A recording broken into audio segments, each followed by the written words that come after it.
Hello, everyone, and welcome back to Blast the Process 3, hosted on the ESA channel. We have a bit of a change of pace after that magnificent monster fecta. We have Spider-Man Web of Fire Any Percent by PeteDorr. Yep. Thank you. This is Spider-Man Web of Fire. This is on the Sega 32X. My estimate is about 12 minutes. However, I'll tell you that this is going to be a fast one because I can't get out of these credits. Okay, we actually have to wait until these finish playing. The game is so great that this is, me on the title screen here, and it won't let me get out of these credits until it goes back to the main screen. So I'll give you a little bit of backstory on this game until then, because I can't really reset it because I have to enable debug mode, but I'll tell you more about that once we start the run. So this game came out in 1996, 2 years after the release of the 32X, and this was the last North American game released. Okay, now we have our chance. This was the last North American game released for the 32X, and it was pretty much doomed from the start because it was announced for release after Sega had already announced that the 32X was being discontinued. So as you can imagine, that didn't bode well for Spider-Man here.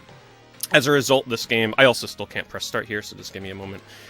Spider-Man here, if you're looking to get a cart of this game, is going to cost you minimum $200. Complete in box, you're looking at about $700. So this is what a $200 to $700 game looks like. What do you say we begin? I'm going to do a countdown from 5 to 1 for the start of the timer. In 5, 4, 3, 2, 1.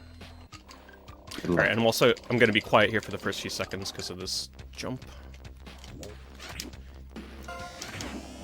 Okay, got caught there. That would normally be a reset because it cost me a few seconds, but no big deal. We only lost 2 seconds. So the first level of this game is fairly straightforward. It's pretty much just web swinging, but I got to avoid buildings, so I got to make sure that I'm web swinging at certain heights to avoid hitting the buildings, and if the pattern gets thrown off like it has right here, I will get hit by the debris. No big deal, these are all just minor time losses. Here's Daredevil, just randomly, no explicable reason why he's actually in the game. But we do free him, and we get 3 Daredevil summon tokens, which you're going to see put to use pretty much on every boss in the game. He's not part of the story, he's just there. So if I'm web swinging up here, I should not be web swinging on certain frames at the top of my peak of my swing, because if I web swing on certain frames, that building right there, by the way, is really hard to avoid. It'll drop my frames, and then I'll plummet to the ground, which you kind of saw earlier.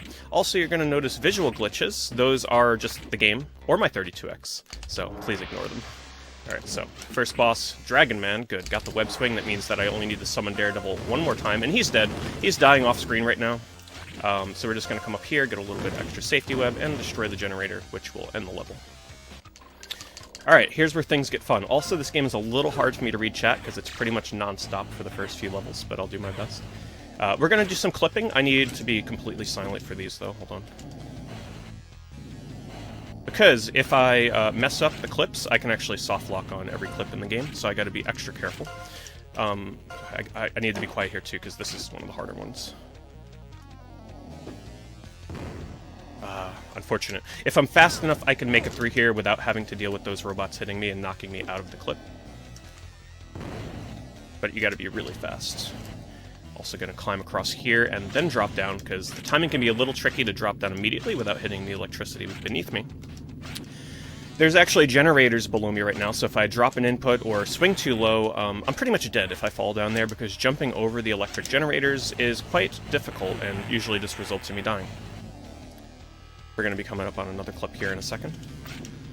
So basically what I'm doing is I'm doing precise, specific button inputs. If I mess up the inputs, I'm going to get stuck in there, which means I have to reset the level, which is why I put it in debug mode, because that's a fast sort of like safety strat for me to reset a level if it came down to that.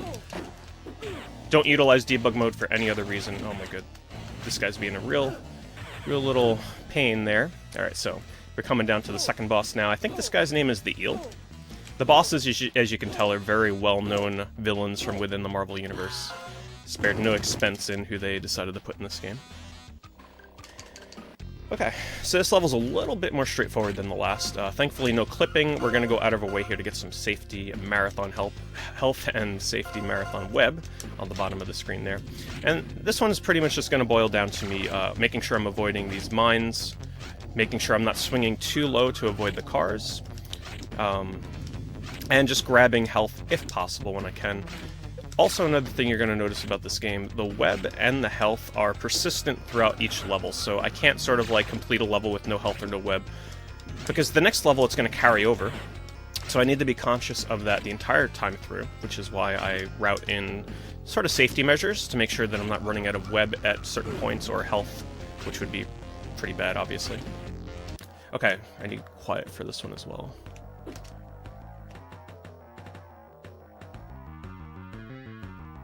Okay, that is the hardest clip in the game. So essentially what I'm doing there is to initiate the clip, I'm doing a sequence of punching and kicking at the same time. And that puts me into the wall initially, and then I have to do a very, very specific sequence of button presses. If I screw up any of the button press sequences, or for whatever reason forget and turn the wrong way, I will get stuck in the wall, and that's bad. So this level, there's a task of this game that was done a few years ago, and I had to figure out a way to get through this level, because the task actually goes through this level normally, but, you know, it's a task. And this level is insanely difficult. Chances are you're probably going to die. The resets would be insane. So I wanted to find a way to get through this level a little bit more relaxed. So I found this clip, which lets me jump across the top of the level for about 1.5 minutes. Now, I can lose time while I'm doing this, because if my button presses are a little out of sync, like I'm very, very synced up on these button presses. So if I'm doing them in the exact timing that I need to, you'll kind of see Spider-Man pick up some speed. But if I'm being a little lazy or maybe reading chat, being a little slow in the jumps, I will lose time here. It's also possible to fall through the floor, and that's bad, so let's hope that doesn't happen. I don't know what causes it. We just gotta hope it doesn't happen. So it probably would be... You know, it's hard for me to say if it would be faster to do this level as intended for a speedrun, but the thing is, this level, as you can see, there are so many enemies, so many flames. The hitboxes in this game are ridiculous.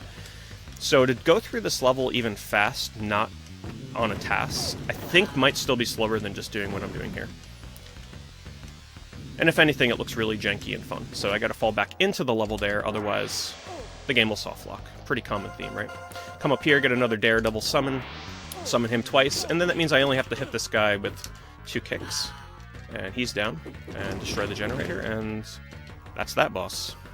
Forgive me, I don't know what his name is. This level here is all about positioning, so I want to make sure that I am swinging precisely between the missiles and the enemies, and then at a certain point here, I want to try and collect the Daredevil token, which is coming up. And there it is. I missed it. Let me see if I can reposition to get that. There we go.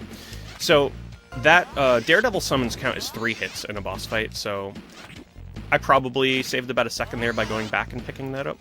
Getting it first try is obviously better. But I'm going to use it to summon twice on this boss. Bosses take damage off screen. Do it a second time, and she's going to be dead right here. Oh. Okay, so apparently, maybe if you summon too fast, that's never happened to me before. If you summon too fast, perhaps it doesn't register. Okay, let me be quiet here, because that's another clip that's really dangerous.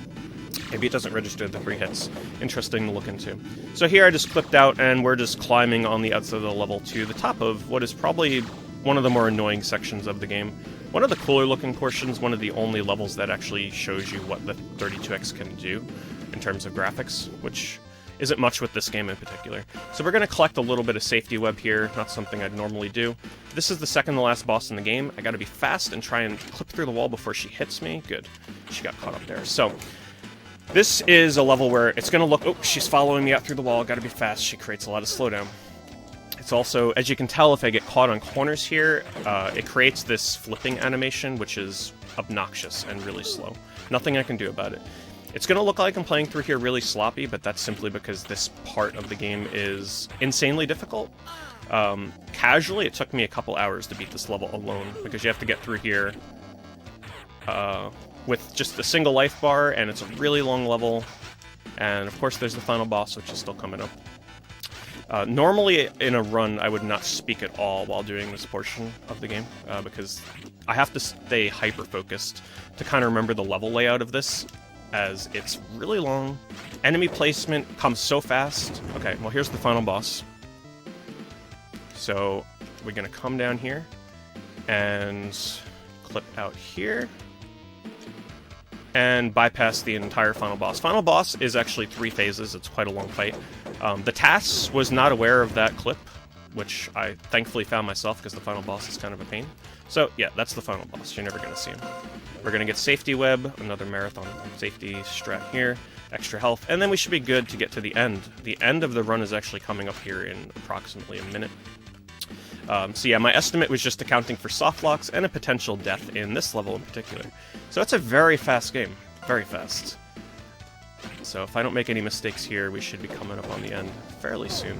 It's a really fun run, super janky, super broken. Last level is as aggravating as it looks. Believe me, I don't think I've ever had a clean run through this level. It's just ridiculous.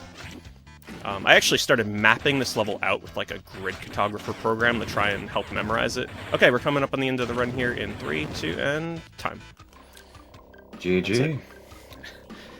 Didn't have a chance to catch my breath pretty much that entire run, so hopefully you guys enjoyed it. Get a rare glimpse into this rare game. That's Spider-Man Web of Fire on the 32X. Hopefully I'll be able to bring you guys some more 32X games in the future for Blast the Process, but it's been fun. Hopefully you guys enjoyed it. Thanks so much for watching. And, oh yeah, thank you sorry, so what much. was that? Yeah, I would just say thank you so much for offering. Yeah, thanks, and enjoy the rest of the marathon. You guys have a good rest of your day. Mm-hmm. Once again, thanks, Pete, for the very fast-paced run of Spider-Man Web of Fire. Up next on Process 3, we have Chonkle doing 18-wheelers, followed by Sega Bass Fishing. So stay tuned for that. And on that note, this is where I hand over my host mic to Liz. I'm finishing up my hosting session here. It's been a pleasure being a host for this marathon. Of course, I'll be in the background and helping out with stuff in the back. But I'm gonna say the thing that you've been waiting for. It's been a blast to be part of this process. I'll see y'all later.